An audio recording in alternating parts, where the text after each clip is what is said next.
Hello friends, welcome to learn services. This is Ram Soni. आज हम discuss कर रहे हैं ग्लोबल हंगर इंडेक्स 2023 के बारे में। ग्लोबल हंगर इंडेक्स 2023 में भारत की रैंक एक बार फिर निचले स्तर पे पहुंच गई है, 111वें स्थान पे चली गई है। याद रहे, ग्लोबल हंगर इंडेक्स 2022 का जो डेटा था उसमें भारत की रैंक थी 107 और भारत 4 पोजीशन और नीचे की ओर चला गया और इस समय भारत की रैंक है 111वीं पोजीशन पे। नाउ हम डिस्कस करेंगे ग्लोबल हंगर इंडेक्स कौन कौन से फैक्टर्स पे बेसिकली डिपेंड करता है, कौन कौन से संकेतक है जिन पे आधारित है, इसके बारे में डिस्कस करेंगे और साथ में इसमें क्या कंट्रोवर्सी बन रही है वो भी जानेंगे। एंड अपार्ट फ्रॉम दैट हमारी तरफ से क्या गलतियां इस समय हो रही हैं उसके बारे में आज हम डिस्कस करेंगे। तो आइए डिस्कशन की शुरुआत करते हैं। Let's talk about this one. तो एज ऑफ नाउ कई सारे न्यूज़पेपर ने इसके बारे में दिखाया है। India ranks 111th on global hunger index 2023। Government की तरफ से थोड़ा सा क्रिटिसाइज किया गया है कि यहाँ पे कुछ गलतियां हैं, उसके बारे में आज हम जानेंगे। लेकिन उससे पहले जानते हैं ग्लोबल हंगर इंडेक्स जारी कौन करता है। तो पहली बात याद रखें, ग्लोबल हंगर इंडेक्स को जारी करने के लिए जो ऑर्गेनाइजेशन रिस्पॉन्सिबल है वो है एक आयरिश एनजीओ है जिसका नाम है कंसर्न वर्ल्ड वाइड, और दूसरा है जर्मन एनजीओ जिसका नाम है वेल्ट हंगर हेल्फे। तो ये दोनों ऑर्गेनाइजेशन मिलकर ग्लोबल हंगर इंडेक्स जारी करते हैं, हर साल जारी करते हैं। इसमें कंट्री लेवल के हिसाब जारी किया जाता है। और याद रहे 111वीं रैंक जो है हमारी, वो कोई जैसे पूरी दुनिया में 200 से अधिक कंट्रीज़ हैं, लेकिन इस ग्लोबल हंगर इंडेक्स में केवल 125 कंट्रीज़ को ही शामिल किया गया है और इन 125 में भारत की रैंक यदि 111वें स्थान पर है, मतलब डेफिनेटली हमारे देश के लिए एक बहुत बड़ा कंसर्न है। और इसीलिए बेसिकली भारत सरकार ने इसको बोला है कि इसमें कुछ गलतियां हुई हैं, ऐसी बातें कही गई हैं। हालांकि कौन कौन सी गलतियां हैं वो हम तब डिस्कस करेंगे जब इंडिकेटर्स के बारे में जानेंगे। तो आइए इंडिकेटर्स के बारे में जानते हैं, कौन कौन से इंडिकेटर पे बेस होकर इस इंडेक्स को जारी किया गया है। देखिए यहां पर लिखा है कुल 4 इंडिकेटर्स हैं। एक लिखा है अंडर नरिशमेंट। अंडर नरिशमेंट का मतलब यह है कि जब प्रॉपर तरीके से न्यूट्रिशन नहीं मिल पाता है तो उस कंडीशन में जब भूखमरी पैदा होती है उसे बोलते हैं अंडर नरिशमेंट। अंडर नरिशमेंट में प्रॉपर तरीके से जो प्रोटीन विटामिन इंटेक होना चाहिए या प्रॉपर मिनरल्स का इंटेक होना चाहिए, सोडियम पोटेशियम। ऐसे आप यदि आप यदि आप केले भी खाते हैं तो उसमें सोडियम के काफ़ी अच्छा इंटेक होता है जो आपकी हेल्थ के लिए अच्छा होता है। Lot of things are there. मतलब प्रॉपर तरीके से जब न्यूट्रिशन नहीं मिलता तो उसके कारण अंडर न्यूट्रिशन की प्रॉब्लम आती है। मतलब आप खाना प्रॉपर तरीके से डेली खा रहे हो, लेकिन यदि आपकी बॉडी में प्रॉपर इंटेक सारे मिनरल्स का नहीं हो रहा है तो आपकी बॉडी में कुछ समस्याएं पैदा हो जाएंगी। इसके अलावा एक टर्म है चाइल्ड स्टंटिंग, चाइल्ड वेस्टिंग और चाइल्ड मोर्टलिटी। ये चीज़ें क्या होती है ज़रा इसको देख लेते हैं। यहाँ पर एक उसके माध्यम चार्ट के माध्यम से समझाने का प्रयास किया है। जो स्टंटिंग टर्म होता है इसका मतलब होता है बौनापन। स्टंटिंग मतलब शॉर्ट, यस मतलब स्टंटिंग, यस मतलब शॉर्ट, मतलब too short for his her age. मतलब अपनी एज के हिसाब से, अपनी जो आपकी एज है उसके हिसाब से यदि आप छोटे रह गए तो उसे स्टंटिंग बोलते हैं, बौनापन। वो जो बौने होते हैं वो अलग होते हैं because of their genes, but यहाँ पर जो स्टंटिंग का मतलब होता है कि उम्र के हिसाब से आपका विकास ना हो पाए, इसे बोलते हैं स्टंटिंग। और इसके लिए भी प्रॉपर तरीके से न्यूट्रिशन ही रिस्पॉन्सिबल होता है। और एक टर्म होता है वेस्टिंग। वेस्टिंग क्या होता है? वेस्टिंग में होता है कि आप की हाइट के हिसाब से आप बहुत दुबले पतले हो, आपकी जितनी हाइट है उसके हिसाब से आपका प्रॉपर तरीके से विकास ना हो पाया हो आप। हालांकि वेस्टिंग को लोग वेट से भी काउंट करते हैं, W for wasting, W for wait. तो आपकी हाइट के हिसाब से आपका वेट उस हिसाब से नहीं बढ़ पाया, मतलब आप बहुत दुबले पतले रह गए, तो दैट इज द वेस्टिंग। फिर इसके बाद ओवर वेट भी एक प्रकार की ये बीमारी है, या इसको अंडर न्यूट्रिशन बोल सकते हैं। बिकॉज कई बार क्या होता है यहाँ पर भी आपकी बहुत ज़्यादा हाइट के हिसाब से आपका वेट बहुत ज़्यादा बढ़ गया है, तो वो उसके लिए भी बेसिकली मिनरल्स से रिस्पॉन्सिबल होते हैं। प्रॉपर तरीके से मिनरल्स का इंटेक आपको ना दिया जाए तो उस कंडीशन में समस्याएं पैदा हो जाती है ना। तो स्टंटिंग और वेस्टिंग क्या होती है, आई एम श्योर आप समझ गए होंगे। हाँ, इसमें ज़रूर बोला गया है कि पूरी दुनिया में स्टंटिंग, वेस्टिंग और ओवरवेट का डेटा हमारे पास में है। लेकिन कई बार क्या होता है, कुछ बच्चों में दोनों समस्याएं देखने को मिलती है। कुछ बच्चे स्टंटिंग भी होती है, उनके अंदर ओवरवेट भी होता है। कुछ बच्चे स्टंटिंग होती है और वेस्टिंग दोनों समस्याएं होती हैं, लेकिन इनका डेटा भी हमारे पास में कंबाइंड डेटा नहीं है, मतलब अलग अलग डेटा है। बट कुछ बच्चों के अंदर दोनों समस्याएं होती हैं, उसका डेटा भी हमारे पास नहीं है। ये सारी चीज़ें यहाँ पे लिखी हुई है। एनीवे, तो हम जो डिस्कस कर रहे हैं कि हमारा जो ग्लोबल हंगर इंडेक्स है ये इन 4 फैक्टर पर डिपेंड करता है: under nourishment, child stunting, child wasting और चाइल्ड मोर्टलिटी। अब देखिए भारत की जो रैंकिंग है पिछले 2015 से लगातार नीचे की ओर ड्रॉप कर रही है, जो अपने आप में एक समस्या दिखाता है। देखिए, अब इसमें पूरी दुनिया के जो डेटा है उसको भी हम डिस्कस करेंगे, लेकिन भारत का ग्लोबल हंगर इंडेक्स में जो स्कोर है वो है 28.7। 100 में भारत को 28.7 नंबर मिले हैं, और ये जितना ज़्यादा होने लग जाता है उतना ही खराब होने लग जाता है। मतलब जितना कम वैल्यू होगी इसकी उतना ही अच्छा होगा, जितना ज़्यादा हो जाएगा उतना आपके लिए खराब हो जाएगा। और कमाल की बात, ये पूरी दुनिया के यदि हम बात करें ग्लोबली कितना स्कोर है तो वो है 18.3, जो कि एवरेज माना जा सकता है। मतलब पूरी दुनिया का जितना ग्लोबल हंगर इंडेक्स है वो है 18.3, लेकिन भारत का 28.7 है। ये तो वैसे ही बात होगी जैसे पूरे भारत का यदि हम सेक्स रेशियो की बात करें वह है 943, कितना है 943। यदि मध्य प्रदेश की बात करो तो मध्य प्रदेश का है 931। मतलब यहाँ पे मध्य प्रदेश की परफॉर्मेंस डाउन हो जाती है। तो मतलब इस हिसाब से हम लोग इस तरह से कैलकुलेट कर सकते हैं, अंडरस्टैंड कर सकते हैं। अब देखिए यहाँ पे एक समझने वाली बात ये भी है जो कि सरप्राइजिंग है, भारत की रैंक हमारे जो पड़ोसी देश हैं, पाकिस्तान है, बांग्लादेश है, नेपाल है, श्रीलंका है, इनसे भी नीचे हम परफॉर्म कर रहे हैं, जो अपने आप में एक बड़ी समस्या है। पाकिस्तान की रैंक 102 है, बांग्लादेश की 81 है, जिसको हम लोग भूखमरा देश बोलते हैं। भूखमरी वहाँ पे बहुत ज़्यादा है, लेकिन कमाल की बात है भूखमरी हमारे देश में ज़्यादा है। कमाल की बात है हम खुद भूखमरी के शिकार हैं, सामने लोग भूखमरी का शिकार बोलते हैं। नेपाल की रैंक 69 है, श्रीलंका की रैंक 60 है। तो ये चीज़ें भी हमें थोड़ा सा अलार्म करती हैं। देखिए इसके लिए कौन कौन से फैक्टर्स रिस्पॉन्सिबल है, पहले उसको हम थोड़ा डिस्कस कर लेते हैं। देखिए एक्चुअली क्या होता है कि हमारी जो प्रायोरिटीज़ होती है ना, कई बार जब राइट प्रायोरिटी सेट नहीं करते तो उसके कारण ही बहुत सारी समस्याएं हमारे देश से पैदा होती हैं। जैसे कि हमारे मध्य प्रदेश में इस समय एक बड़ी फेमस स्कीम चलाई जा रही है, और उसके बारे में आपने सुना होगा, मुख्यमंत्री लाडली बहना योजना।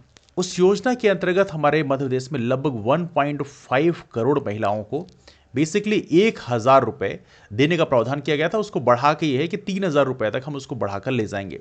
अब देखिए, पैसे देना शुरू किया हम लोगों ने कब, इलेक्शन के कुछ 2-3 महीने पहले शुरू किया। उसके पहले सरकार को कोई याद नहीं था, लेकिन इलेक्शन के ठीक पहले हम लोगों ने इलेक्शन प्रोपेगेंडा स्टार्ट किया। Anyway that's fine.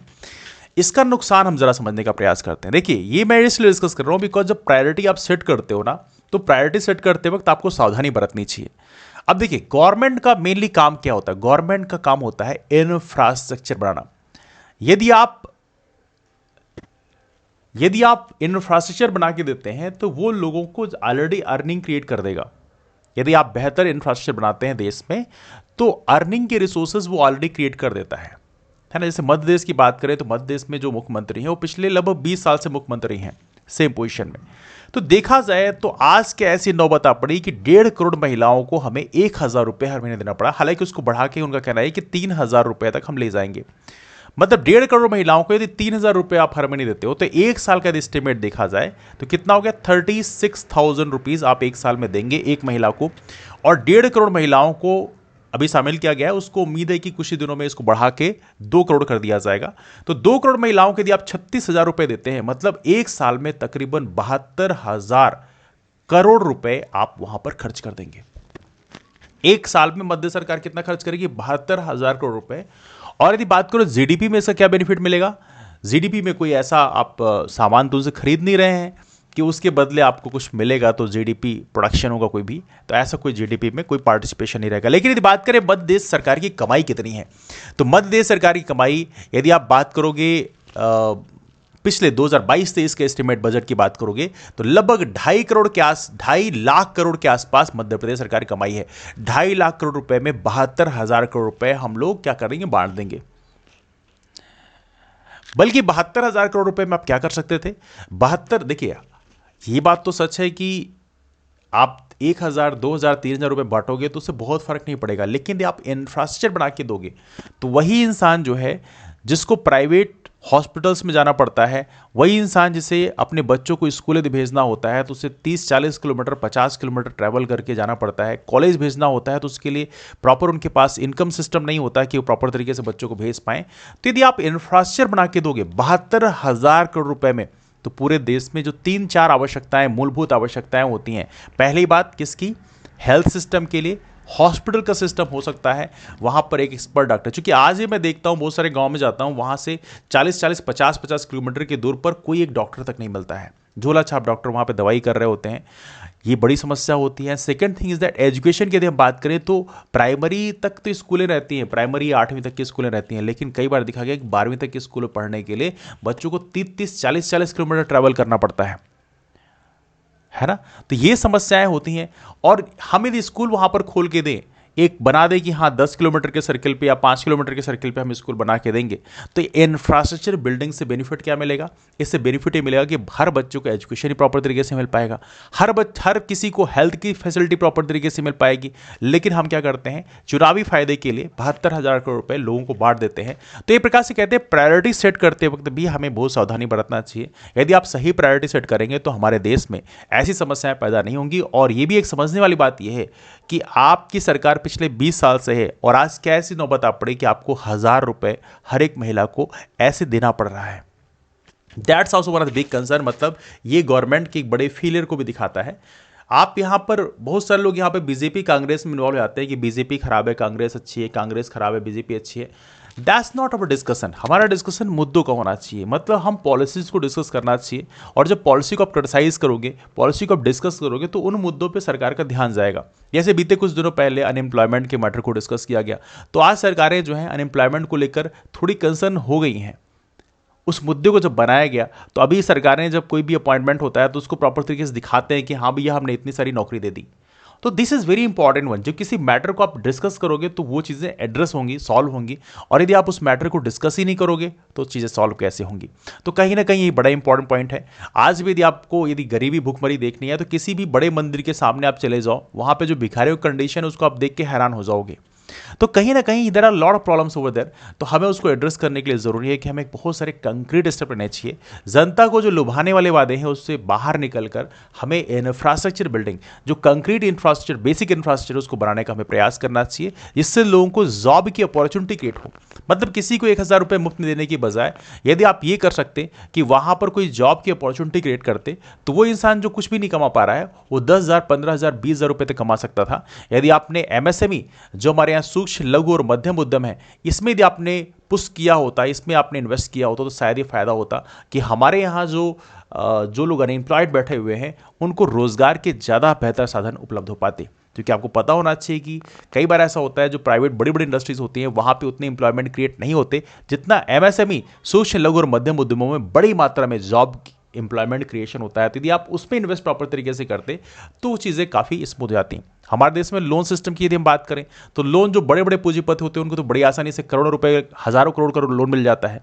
लेकिन वहीं पे जो आम आदमी है उसको यदि 1 लाख रुपए का भी लोन लेना होता है तो उसकी फॉर्मेलिटीज बहुत कॉम्प्लिकेट होती हैं। सरकार योजनाएं जारी कर देती हैं, भाई बैंक में आप जाओ तो बैंक वाले उसको देने की बात नहीं करते। तो लॉट ऑफ कॉम्प्लिकेशन। तो सरकार को यहाँ पर जाकर कंक्रीट स्टेप पर काम करने की जरूरत है। हमारे जो पैसे जो लोगों के विकास में या इंफ्रास्ट्रक्चर बिल्डिंग में खर्च होना चाहिए, वो गवर्नमेंट मतलब जो है वो लोगों के पैसे जो है कहाँ पे खर्च करती है, होर्डिंग लगाने में कि हाँ हमारी सरकार ने यहाँ पे ये विकास किया, यहाँ पे वो विकास किया। भाई वो आपके पॉलिटिकल मुद्दे हैं तो अपनी पार्टी के पैसे वहाँ पे खर्च करिए। तो lot of things are there. तो कहीं ना कहीं हमें प्रायोरिटीज सही तरीके से सेट करने की जरूरत है। एंड ये यदि हम सेट करेंगे तो डेफिनेटली आने वाले कल में इसमें इंप्रूवमेंट मिल सकता है। यहाँ बहुत सारी चीज़ें बताई गई है कि यहाँ पे सहारा जो रीजन है वहाँ पर काफ़ी बुरी हालत है। इसके अलावा लैटिन अमेरिका, कैरिबियन के रीजन की भी बात बताई गई है, वो भी काफ़ी उनकी कंडीशन खराब हुई है। और इसके अलावा यदि हम बात करें चाइना या इसके अलावा यूरोपियन कंट्रीज़ की बात करें, सेंट्रल एशिया की बात करें, तो उनकी कंडीशन में काफ़ी इंप्रूवमेंट देखने के लिए मिला है। तो ये सारी यहाँ पे बताई गई हैं। आप इसमें देख भी सकते हैं कि जो ये कंडीशन है इसका मतलब ये है कि यहाँ पे बताया जा रहा है कि जो ये रीजन है सेंट्रल एशिया का रीजन, दैट परफॉर्म बेटर।